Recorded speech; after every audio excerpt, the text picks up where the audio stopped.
tal. Mi persona, el doctor Keller ha coordinado para las sesiones teóricas del inicio de su rotación, bueno, lo que corresponde a gastroenterología. Así que vamos a estar haciendo las clases todos los días.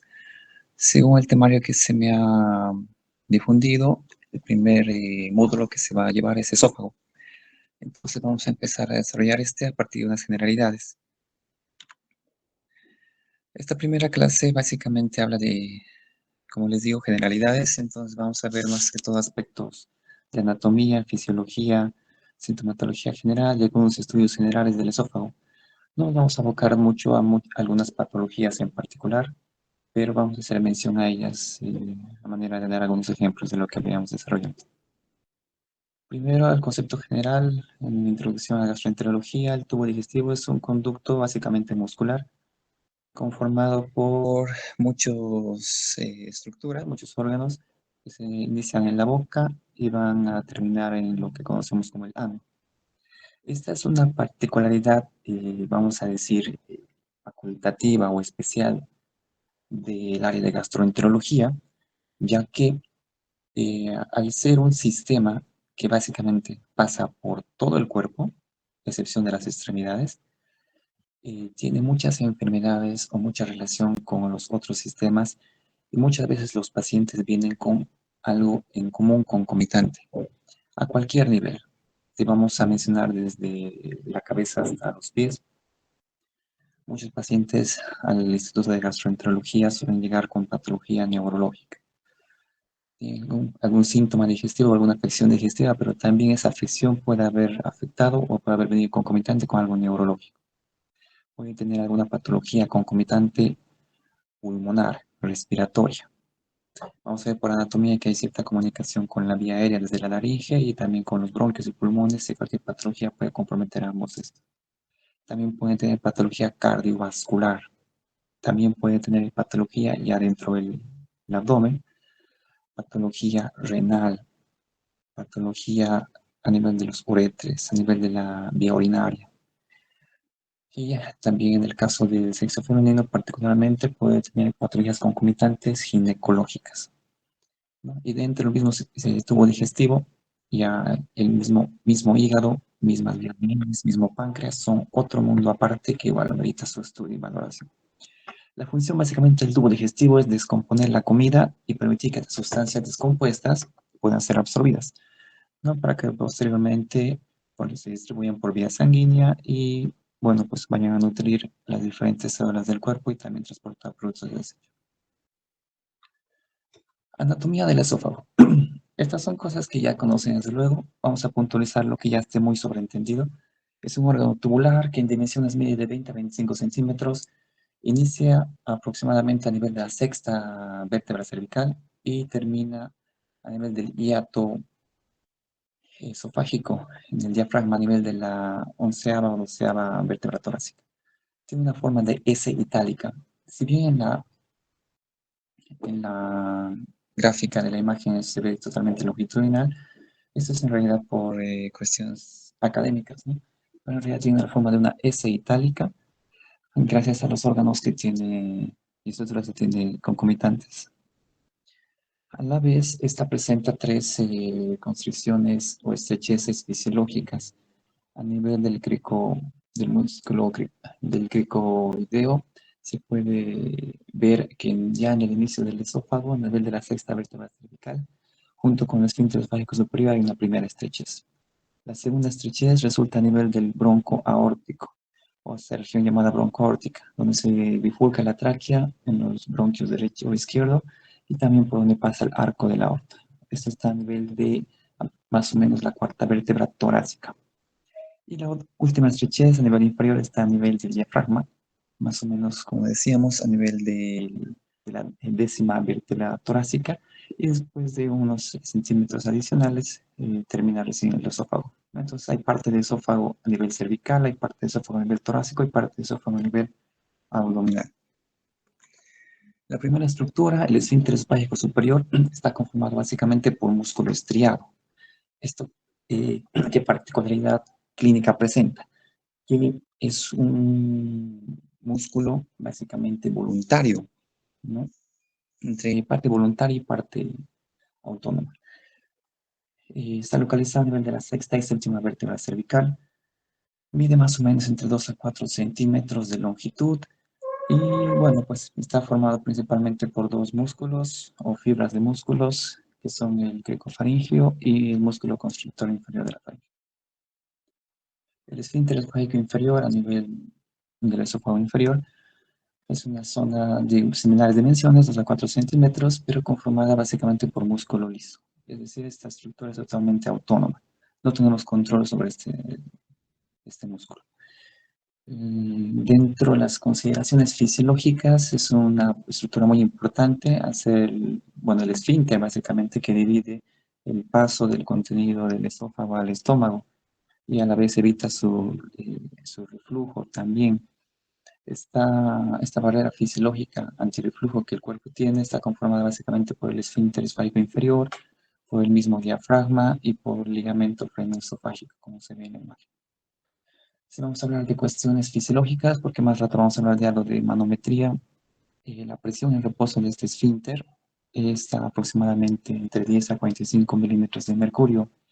Entonces, cuando la presión intraabdominal por alguna patología o maniobra de Valsalva sobrepase esta presión, 10 a 45 milímetros de mercurio, se va a vencer esta barrera fisiológica y el paciente va a tener, no solo a tener náuseas, sino a vomitar, ¿no? Producto de haber vencido esta presión fisiológica de resistencia.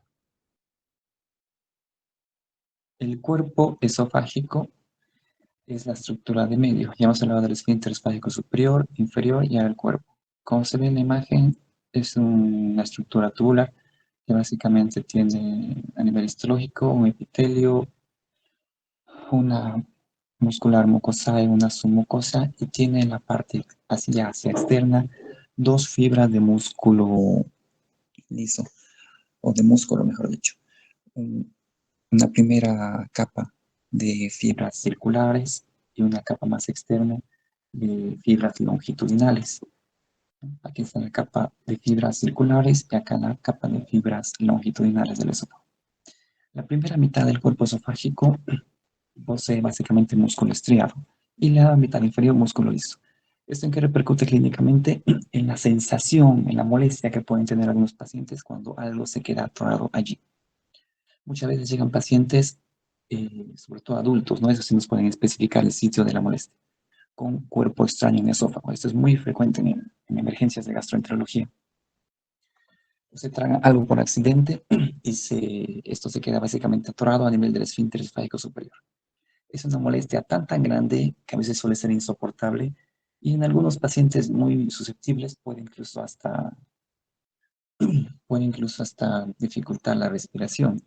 Como hemos dicho, el hecho de que la mitad superior del esófago esté inervada, esté compuesta por músculo estriado, le da cierta mayor sensibilidad y cierto control voluntario de la persona para manifestar o exacerbar más estas molestias que pueden haber cuando algo se queda atorado sobre todo. Lo que no pasa tanto a nivel del esófago inferior, que es músculo liso. En esta placa histológica se puede diferenciar todas las estructuras de dentro hacia afuera del esófago. La primera capa es la capa muscular. Enseguida vamos a ver por qué está compuesta. La segunda capa es la muscular mucosa o muscular de la mucosa. ¿No? La mucosa tiene su fina capa de músculo liso. Después está la submucosa, que es básicamente por donde está el tejido conectivo y descubren no solo las arteriolas y los capilares, sino también los nervios que inervan eso. Y la última capa, la capa muscular, que como hemos visto hay una capa circular y una capa longitudinal. Esta es una gráfica que ejemplifica básicamente todo el tubo digestivo y es muy buena a nivel esquemático y académico, sin embargo tiene un error, lo vamos a aclarar. A nivel del esófago, hasta acá es esófago, indica, bueno, todas las estructuras, hay una mucosa, una submucosa y demás. La función básicamente es transporte del bolo alimenticio, no cumple ninguna otra función de descomposición, solo transporta hasta el estómago y de ahí sigue el resto de funciones. Aquí está el error. Como sabemos, el esófago es el único órgano del tubo digestivo que en realidad no tiene serosa, sino tiene adventicia. No, el resto de órganos del estómago, intestino delgado, grueso y demás sí tienen lo que se conoce como serosa, como última capa estructural de revestimiento. El epitelio del esófago, estas son, bueno, visiones endoscópicas. Básicamente es un epitelio escamoso, plano, estratificado, no queratinizado, ¿no? Un epitelio muy similar al que tenemos en la piel, sin embargo no tiene queratina. Después de que avanzamos un esófago superior, un esófago inferior, llegamos hasta la transición, misma zona llamada transición.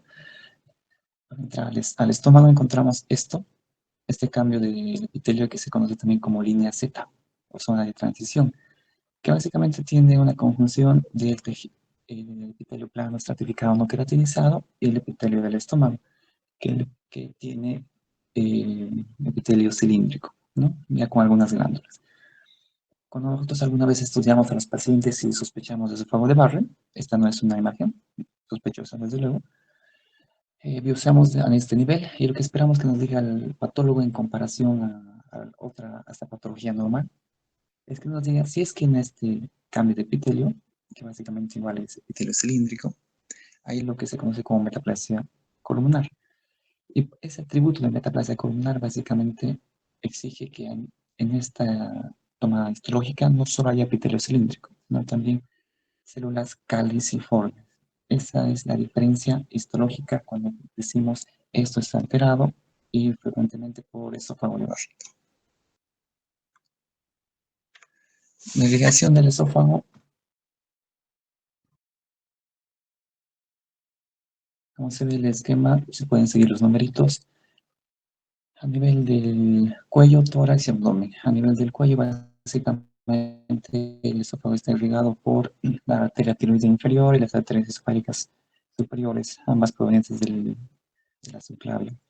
A nivel del tórax, básicamente está abordado por ramas del arco de la aorta, como, como las arterias esofágicas, las arterias bronquiales, y también ramas de las arterias intercostales. Y a nivel del abdomen, básicamente por ramas del mismo diafragma, de las arterias que llegan al diafragma, que son las arterias esofágicas inferiores, y de la arteria gástrica izquierda. A nivel del sistema nervioso, básicamente desde el esfínter esfágico superior hasta la mitad del esófago superior está inervado por el núcleo vivo y también por ramas, particularmente la rama laringe recurrente del nervio vago. El resto del esófago está inervado por el nervio vago, el décimo par craneal. La inervación intrínseca habla de los conocidos plexos de Meissner y de Auerbach.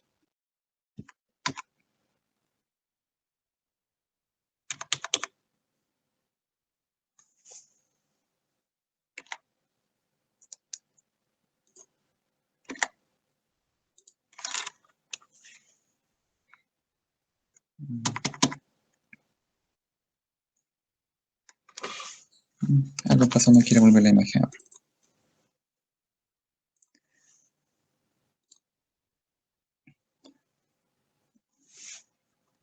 Bueno, esto no lo voy a proyectar ya. El plexo de Auerbach básicamente está ubicado entre la capa longitudinal y circular del músculo, circular y longitudinal, mientras que el plexo de Meissner está inervado de manera más profunda entre la capa circular del esófago y la muscular de la mucosa. Después tenemos las relaciones anatómicas. Esta en realidad viene a ser mucha memoria, no vamos a quedarnos mucho acá. Pero a nivel anterior está la tráquea, los nervios recurrentes del vago, el tronco arterial brachiocefálico y a nivel del tórax el corazón. A nivel posterior está básicamente la columna vertebral y también, bueno, el espacio retroesofágico, propiamente dicho, no hay mucho que decir. A nivel lateral derecho, el mismo pulmón, el paquete vascular nervioso del cuello, la vena cava, la vena ácigos, esto es muy importante. A nivel derecho se encuentra la vena ácigos, que puede drenar parte del drenaje venoso que nos retorna por la vena cava inferior y el vago derecho. En el lateral izquierdo está la porción cervical y la porción torácica, ambos con diferentes paquetes arteriovenosos y, bueno, porciones del nervio vago y nervio recurrente a nivel del tórax. Fisiología del esófago. El esófago básicamente cumple el mecanismo de deglución que inicia en la boca. Para ello tiene que haber una adecuada coordinación entre lo que es el movimiento del paladar blando y el paladar duro.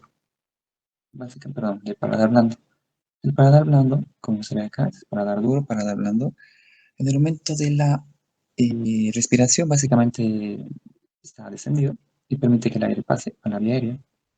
Pero cuando uno deglutea los alimentos, el paladar blando se eleva, bloquea el ascenso del alimento hacia la nariz, hacia las fosas, a los conectes nasales, y permite que pase a la orofaringe, hipofaringe y posteriormente, bueno, cuando la epiglotis desciende, bloquea la entrada hacia la vía aérea y el contenido parte del esófago.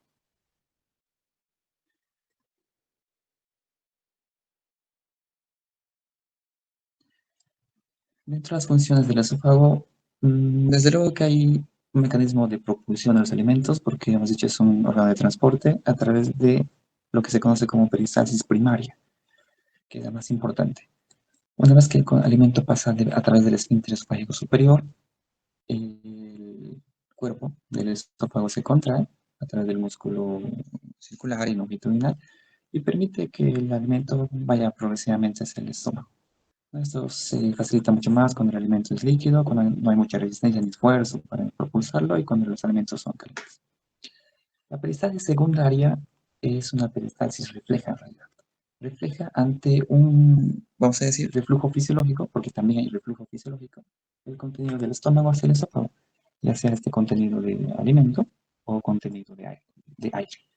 Entonces, hasta una peristalsis secundaria puede ser interpretada como normal. En cambio, las contracciones o prisas terciarias no son, digamos que, normales y se presentan más que todo en pacientes ancianos en que ya no hay mucha coordinación ni buen tono del esfínter esofágico inferior. Y una particularidad de las contracciones terciarias es que son no propulsivas, es decir, solo se contraen en el mismo lugar del esófago, en la misma región, sin poder facilitar el paso del alimento. El esfínter esofágico superior básicamente evita que el contenido refluya hacia la faringe. Hay muchos pacientes que pueden venir, bueno, no es una patología de gran frecuencia, pero los pacientes que vienen con un divertículo de Senger, por ejemplo, tienen una particularidad clínica en la que en la consulta nos refieren que el alimento vuelve, bueno, vuelve a la boca, ¿no? Y vuelve muy poco después de comer. Ya. Entonces el alimento cuando pasa de la faringe al esófago y tiende a volver inmediatamente, nos hace pensar que el paciente tiene un divertículo esofágico, probablemente un divertículo de Senger. Entonces, el esfínter esofágico debería evitar este reflujo esófago-faríngeo. El esfínter esofágico inferior evita el reflujo gastroesofágico en los alimentos y bueno, deja pasar el bolo alimenticio hacia el estómago.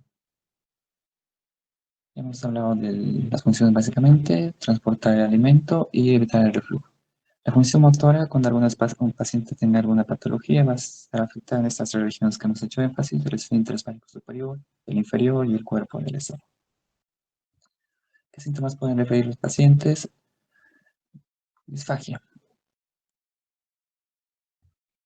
Disfagia es la dificultad o sensación de dificultad para deglutir los alimentos. Si el paciente básicamente siente que el alimento se ha estancado detrás del tórax. Odinofagia es ese dolor a la deglución. ¿Quiénes pueden tener disfagia? Personas que pueden tener trastornos motores particularmente. ¿Quiénes pueden tener odinofagia? Pacientes que pueden tener particularmente esofagitis.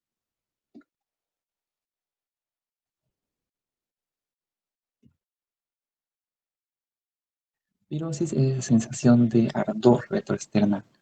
Y es muy típico, en realidad, porque una cosa es que el paciente nos diga, me arde mi estómago, pero particularmente cuando le decimos o le solicitamos que nos señale con el dedo dónde le arde, muchos nos señalan hacia el esófago, o sea, a la región retroesternal. Entonces el paciente no solo puede tener probablemente gastritis, sino también puede tener reflujo gastroesofágico y quién sabe esofágico.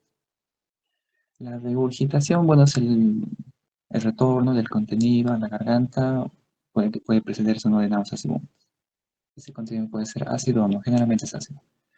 Y este retorno también se entiende como agruras o vinagrera, de acidez en la boca. Esto es muy típico en pacientes con reflujo gastroesofágico. Náuseas, eructos son otras reacciones que pueden haber producto de patologías del esófago. Métodos de estudio. Entre algunos métodos generales hay estudios sobre todo morfológicos y métodos de función.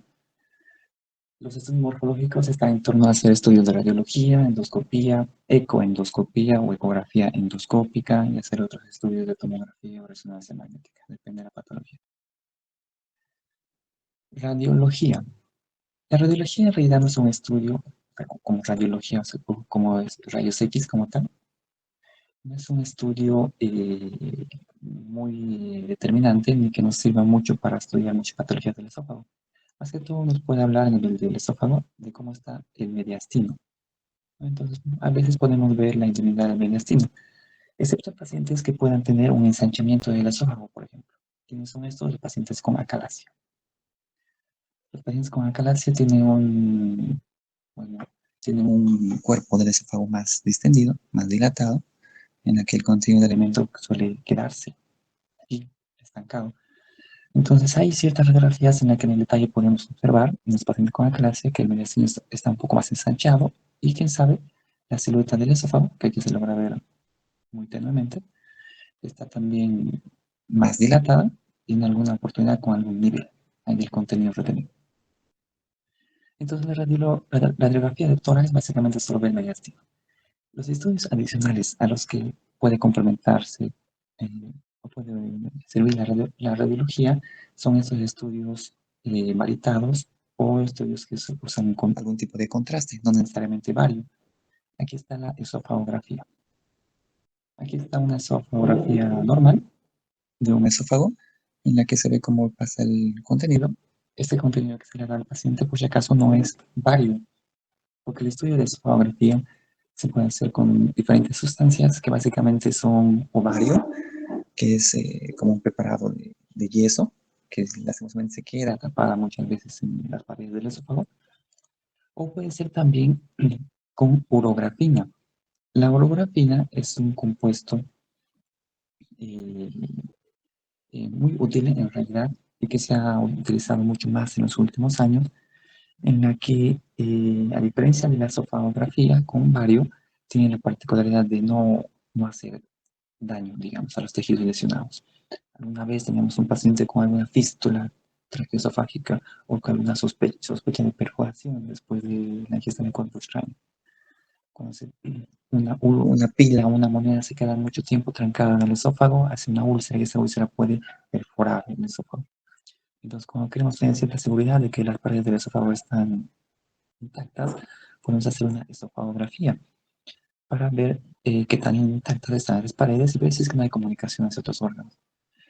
Si usáramos bario, si usáramos esta sustancia como de yeso, la contaminación, por ejemplo, de una fístula traqueoesofágica podría provocar una neumonía química, ¿no? O si es que esa perforación, después de haber retirado ese cuerpo extraño que puede ser una pila o una moneda, deja una perforación en el esófago y si le damos bario, ese bario puede ser una mediastinitis también. Entonces, en los últimos años se ha postulado más a usar este compuesto que se llama urografina. Aquí tenemos algunos otros ejemplos. Este es un paciente con acalasia en el que el esófago, este es un esófago normal, con sus constricciones fisiológicas, como mencionado, y con un diámetro normal, y aquí se lo ve un poco más dilatado, ¿no? Se lo ve dilatado, con retención del contenido alimenticio del mismo contraste. A nivel del esfínter linfático superior, una estrechez importante en pico de loro o punta de lápiz, que así también se conoce, que indica que hay un defecto no solo en el envasamiento, sino en la relajación del esfínter esofágico inferior. Esta es una fotografía típica de un paciente con acalasia. Y esta es otra radiografía típica de un paciente igual que parientes de la acalasia, sin embargo no hay la típica punta de lápiz o pico del oro, y parece tener más un trastorno motor constrictor en diferentes niveles del esófago. Estas son otras fotografías en las que, por ejemplo, en esta segunda se ve un divertículo, ¿no? Este probablemente sea un divertículo de Killian, porque parece ser más en el esófago medio, no parece tanto un divertículo de Secker. Es una formación sacular que desde luego altera la anatomía normal, la forma normal del esófago. Y aquí hay una estenosis esofágica distal, ¿no? El esófago distal está acá. Podemos hablar de esófago superior inferior o esófago superior medio e inferior. En nivel del esófago inferior o distal hay una disminución progresiva del lumen, ¿no? El cual indica que hay algo probablemente constriñendo o comprimiendo el esófago y cerrando el lumen del mismo. Ecoendoscopía. La ecoendoscopía es un estudio en el que se hace una ecografía a través de un endoscopio. Entonces requiere un ecoendoscopio, ¿no? Un endoscopio diferente que pueda emitir a través de una zona de un transductor ondas sonoras para poder discriminar entre los tejidos que se ven. ¿Para qué sirve? Proporciona detalles sobre todo de la pared. Esa visión histológica que veíamos de lo que era la muscular mucosa, la submucosa, eh, y la parte muscular, esta circular longitudinal, la puede ver muy bien la ecoendoscopia. Es útil para el diagnóstico sobre todo de tumores, tanto benignos como malignos. Y particularmente malignos hablamos de la extensión del tumor. Y también hablamos de la recurrencia en caso de que se haya operado alguna lesión tumoral, ¿no? Entonces, una ecoendoscopia, como decíamos, básicamente es una ecografía a través de un endoscopio, en el cual metemos el endoscopio y nos quedamos en el lumen del órgano. Al quedarnos en el lumen, el endoscopio emite unas ondas sonoras bajo el principio eh, de la ecografía, de la ultrasonografía, en la cual evalúa a 360 grados, de donde esté localizado, la, vamos a decir, densidad o ecogenicidad de las estructuras que vaya viendo, ¿no? El principio básicamente de la ecografía o de la ultrasonografía es el paso del sonido o de las ondas sonoras a través de diferentes estructuras, ¿no? Entonces, cuando vaya encontrándose con estructuras de diferente densidad, diferente característica, va cambiando de color, ¿no? Entonces, esta es una econoscopía de un esófago normal, y en cambio acá, en esta otra econoscopía, se ve que aquí hay una, básicamente, invasión tumoral hacia la pleura de una parte irregular, aparentemente del músculo liso. Entonces esto está invadiendo de forma irregular, nodular, hacia las estructuras adyacentes, ¿no? Entre ellas el pulmón y entre ellas la pleura. Eso nos permite ver la econoscopia. Sirve básicamente para ver la estructura de las paredes de cualquier órgano. La tomografía y resonancia magnética, bueno, no se pide en realidad tomografía y resonancia magnética de esófago. Eh, no sé, eso no es correcto. Lo que se pide es tomografía o resonancia del tórax. Y ahí evaluamos todas las estructuras. Básicamente, la ecoendoscopía, como veían, sirve para ver desde la parte luminal hasta la parte de la pared. Y la tomografía o resonancia pueden ver, ya sea desde la parte de la pared hacia afuera, es decir, las estructuras que estén adyacentes. Y hablar de la parte extraluminal, en la que puede haber compresiones, invasión tumoral o alteración de estructura. Es muy útil en tumores, sobre todo para estadificarlos y ver si es que el tumor es inicial, está localizado o ya ha metastatizado. También sirve de cierta forma para ver fístulas, sobre todo en la resonancia magnética, que evalúa mejor parte de landas. Y bueno, también nos puede mostrar muchas veces colecciones líquidas en el mediastino, sobre todo cuando hay perforación, cuando hay fístulas y mediastinos. Esta es la imagen de un corte transversal de una tomografía, en la que, bueno, si vamos a preguntarnos dónde está el esófago está acá.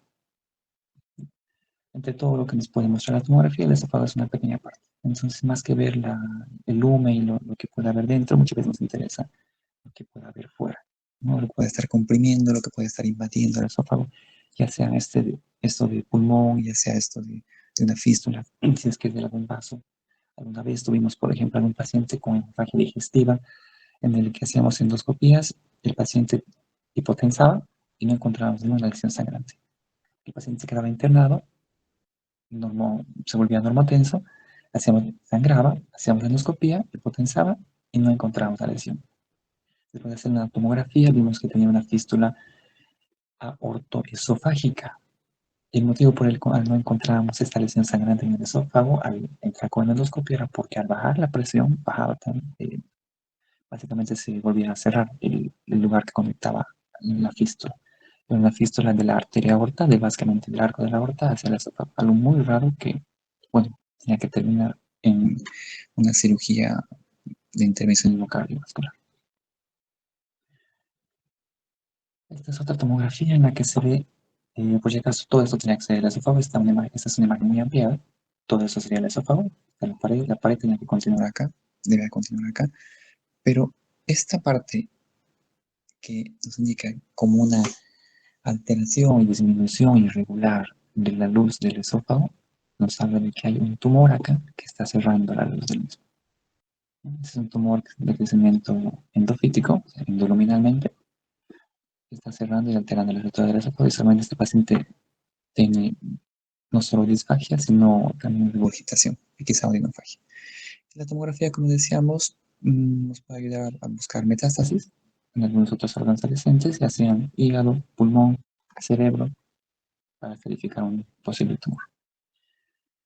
La endoscopía tiene una utilidad particular que ha mejorado mucho en los últimos años y permite hacer diagnóstico, bueno, con el fin es diagnóstico muchas veces seguro de alguna patología u orientar de gran manera al diagnóstico y, bueno, describir y localizar de forma precisa una lesión, porque podemos medir a través del endoscopio dónde exactamente va cuánto de la arcada dentaria o de la boca está esa lesión para que se pueda hacer una intervención sobre eso.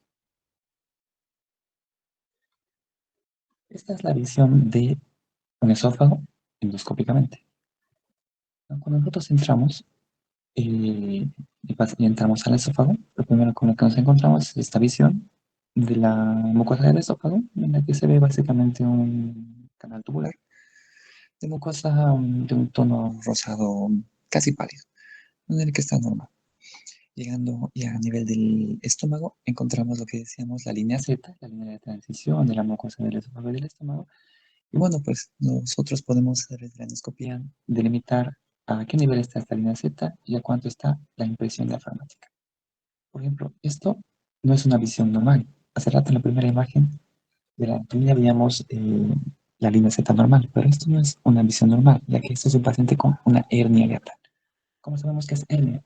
Porque nosotros calculamos la distancia en la que está esta línea Z, esta distancia, como les decía, que la medimos desde la arcada dentaria superior, desde los dientes superiores de la boca, y a través de los números que tenemos en el endoscopio, decimos, esto está a tantos centímetros. Por ejemplo, esto digamos que está a 35 centímetros de la arcada dentaria superior. Si deslizamos y progresamos y vemos a qué nivel está este lugar de compresión fisiológico, este lugar de compresión a la entrada del diafragma, este probablemente está a 38 centímetros. Y hay estos pliegues del estómago, porque en el esófago no hay pliegues, como ven, estos pliegues del estómago que sobrepasan o están por encima de esta impresión diafragmática, ¿no? Entonces es un paciente que tiene una hernia hiatal. La distancia normal de esta línea Z a esta impresión diafragmática debería ser hasta 2 centímetros.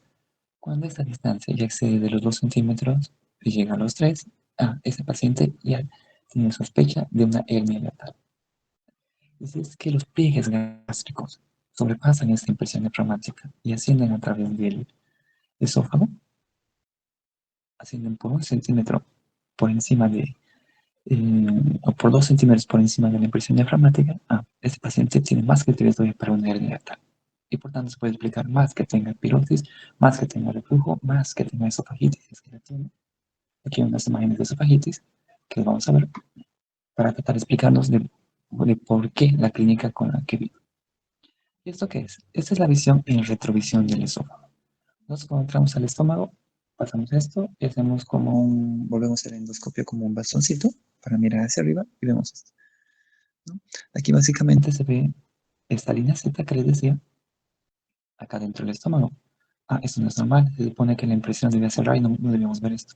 Es que estas son cardias o un esfínter esofágico inferior incompetente, ¿no? Propio de un paciente con hernia hiatal, ¿no? Esta mucosa rosadita no debería verse normalmente, solo la mucosa del estómago.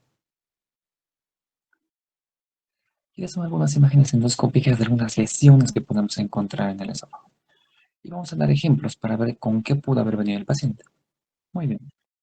Primera imagen. Diagnóstico, esofagitis. Probablemente esofagitis erosiva. ¿Con qué pudo haber venido el paciente? Con pirosis. Un ardor retroesternal. Entonces el paciente dice, doctor, ¿cómo? Particularmente algo picante, gaseosa, bebidas alcohólicas y empieza a arder no solo el estómago, sino detrás del pecho. ¿No? Entonces el paciente tiene pirosis. Hacen la endoscopia y puede tener una esofagitis. ¿No? Y aquí se logra ver que el paciente probablemente también tiene hernia yatal. Se ven como los pliegues gástricos ascienden por encima de la impresión diafragmática y es probable que esta impresión diafragmática esté incompetente y el contenido ácido del estómago suba al esófago y queme la mucosa. Esofagitis. Eso también es de un paciente con esofagitis. Ah, pero este que va a tener, este seguro que no tiene solo pirosis, seguro que también tiene odinofagia y quizá tiene regurgitación. ¿Por qué? Porque si ven, la mucosa está tan lesionada que las fibras de tejido conectivo ya han formado, perdón, han cicatrizado la mucosa y han cerrado parcialmente el lumen. Esta es una estenosis esofágica, probablemente péptica. ¿No? De tanto reflujo, este paciente pudo haber evolucionado acá.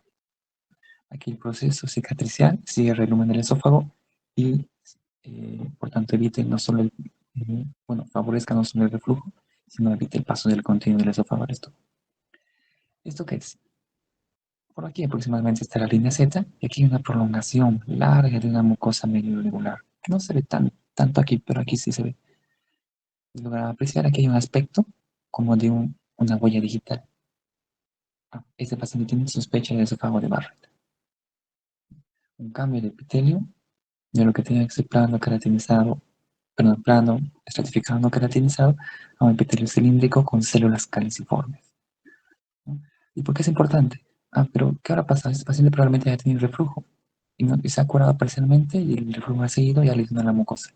¿Cuál es el riesgo de que el paciente tenga esófago de Barrett? Que esto un día puede llegar a cáncer, cáncer de esófago.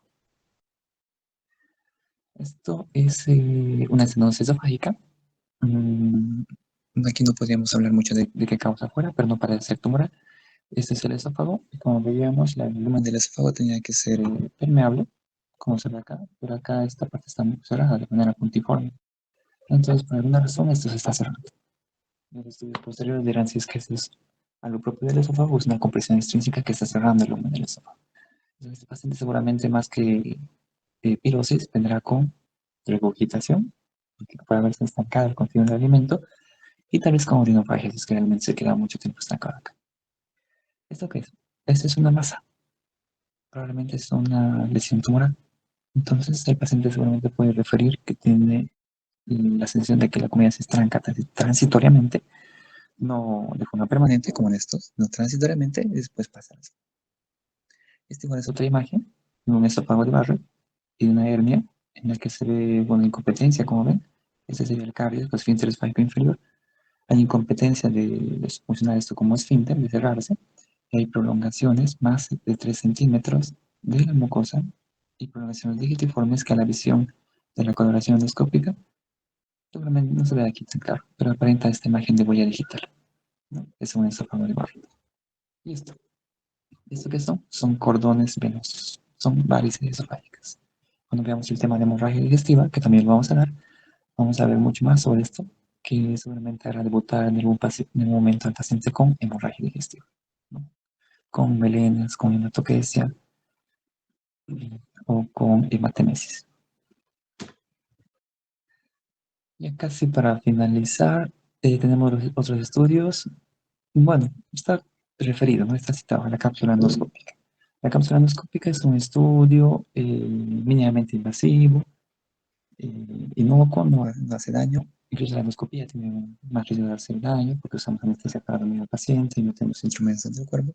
La cápsula es una tableta, una cápsula que debe medir aproximadamente 2 centímetros, ¿no? La cual se diluye para estudiar patologías particularmente del intestino delgado. Pero como es una cápsula que tiene una cámara de muy buena resolución, que tiene la capacidad de sacar hasta 3 fotos por segundo, eh, empieza a sacar fotos desde el momento que está en la boca.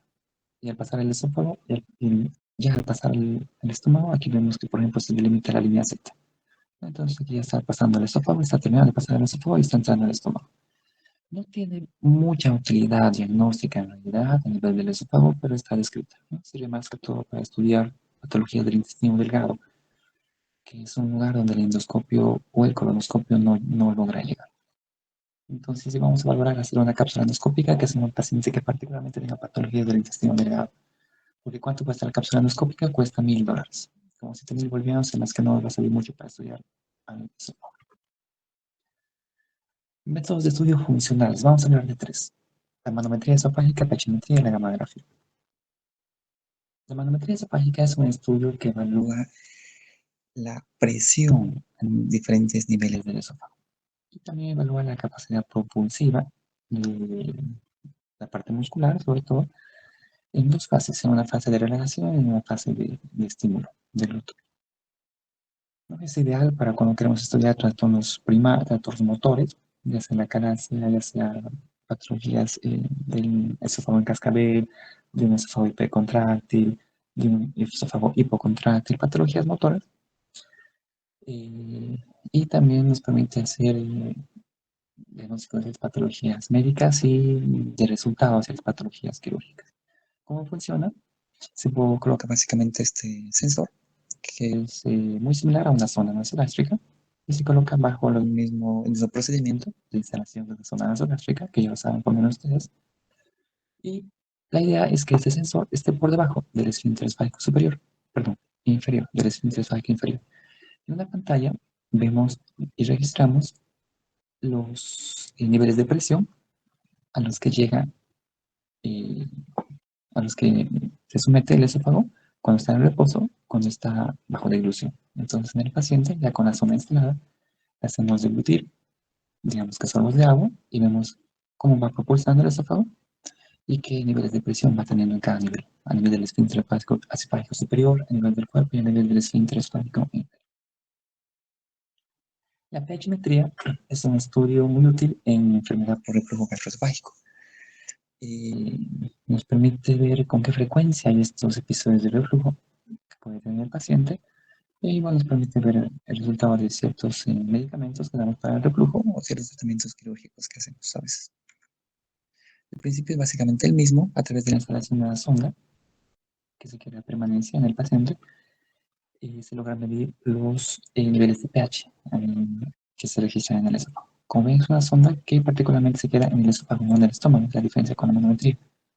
Entonces vemos en un sensor que va registrando la frecuencia con la que el reflujo ácido del estómago va marcando el sensor de la sonda, ¿no? Incluso hasta qué nivel va llegando. Básicamente hasta el cuerpo puede ver.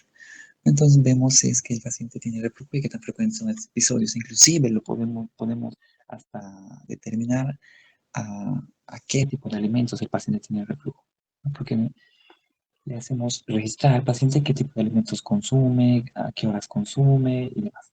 El único requisito para esto es que muchas veces necesita del cuidado del que el paciente esté internado, porque la zona se tiene que quedar por 24 horas instalada en el paciente. Entonces, fuera de esta necesidad de internación, el estudio suele ir sin ninguna complicación. Y finalmente, la gamografía esofágica es un estudio que ve básicamente el aclaramiento esofágico, es decir, el vaciado esofágico, ¿no?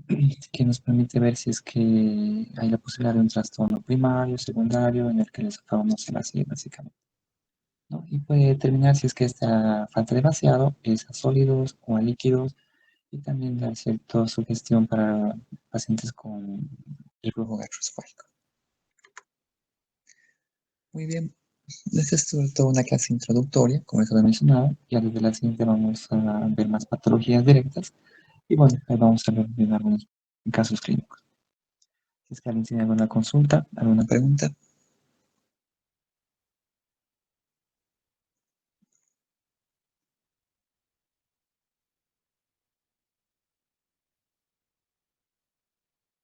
Muy bien, siendo así, vamos a dar por finalizada la sesión. El día de mañana vamos a continuar con el módulo de esófago y voy a la misma hora y por el mismo medio.